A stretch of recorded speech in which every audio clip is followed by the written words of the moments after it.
Welcome to Adventures in Freeze Drying, and today we're going to see if you can make peach pie from freeze-dried peaches.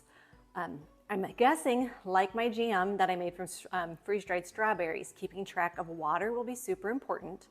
And I know when I've made peach pie from frozen peaches in the winter, it's just not the same as fresh. I don't know that this will be the same as fresh, but I'm hoping it's better than frozen peaches. Stay tuned and we'll find out. I've gone ahead and already scalded my peaches, and I'm going to cut up enough peaches for my favorite peach pie recipe, which requires 7 cups of peeled and chopped up peaches. So I simply cut around the peach, peel that skin right off because it's already been scalded. If you don't get all the skin off, it's not the end of the world. You just don't want a ton of peach skins in your peach pie.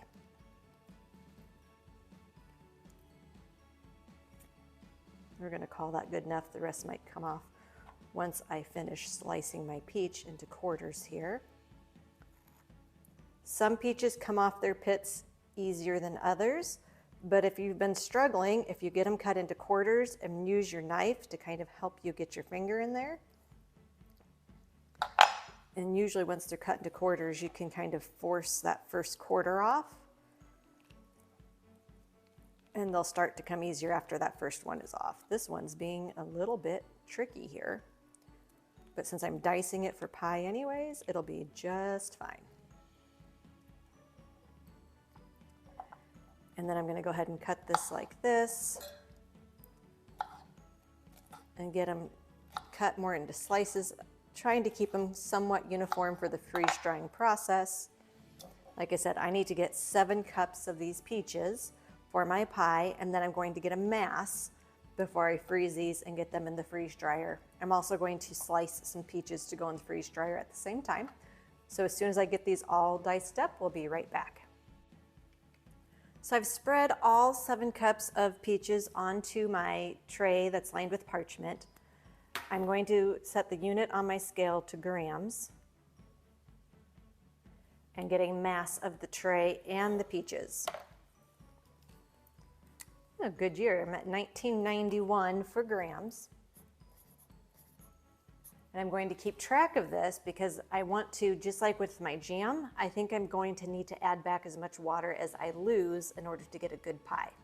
So I'm going to keep track of this, but for now, these are going to go out in my freezer and get frozen solid, and we will see them when they're coming out. My peaches were done in about 31 hours. I double layered sliced peaches on 3 trays, and this was 7 cups of peaches that were ready for going into a pie. And I made sure I got the mass of these in grams before going into the freeze dryer.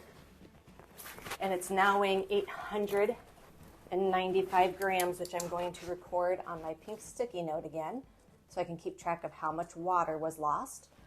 I'm saying 894 now. I'm going to go ahead and get these bagged up, and then we'll do our calculation for water.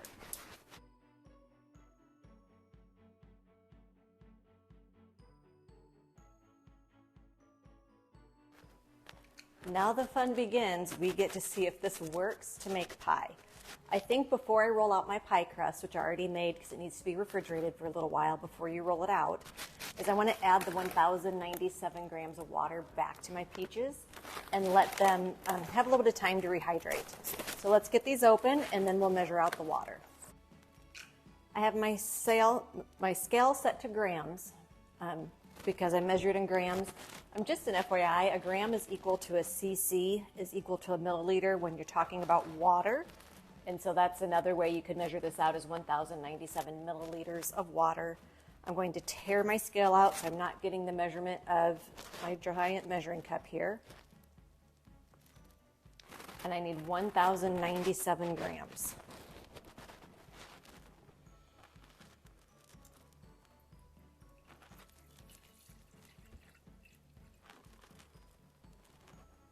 Which will be just a little over a liter.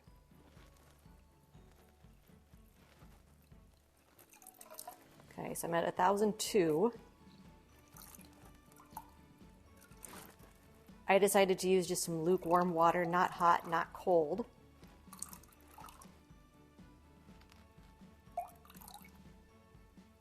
There you go. I have 1,097 grams in my measuring cup, and I'm just going to pour this right over my peaches, which are kind of chunked together. They're very styrofoam, so I'm actually quite hopeful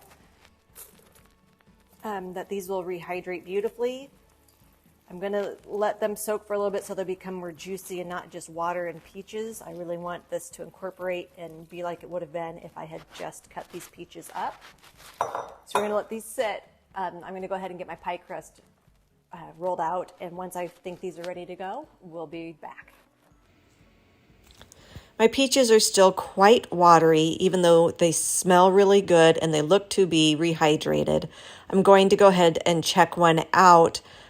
It seems as if, though, the middle of this peach isn't quite hydrated, but there's a lot of water here, so I will let these sit a little bit longer. I'm going to add my lemon juice into this as well, so these don't start to brown as we let these finish rehydrating. The peaches are still super watery and the middles are still just slightly not hydrated, but I think that'll be okay once we start to bake. So I'm going to spoon these out of the bowl into my measuring cup to get rid of most of the extra water. And then we're going to add my dry ingredients and mix it up well and continue on with the pie.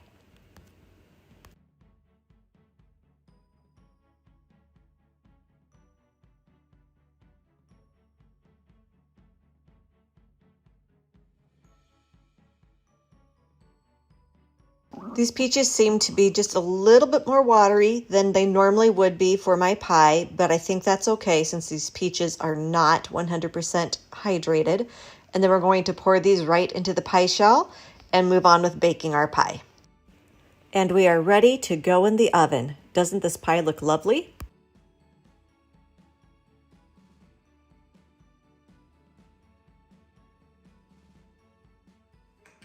I am super excited to try my pie. It's cooled off enough that I can handle it, which means it's not going to burn my mouth. It seems to be thick enough. This is exciting. So let me grab my pie and a fork. So it did set up.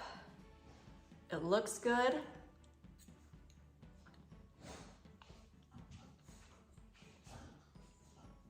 It tastes like peach pie. Better than making it from like some frozen peaches, but it could be peachier.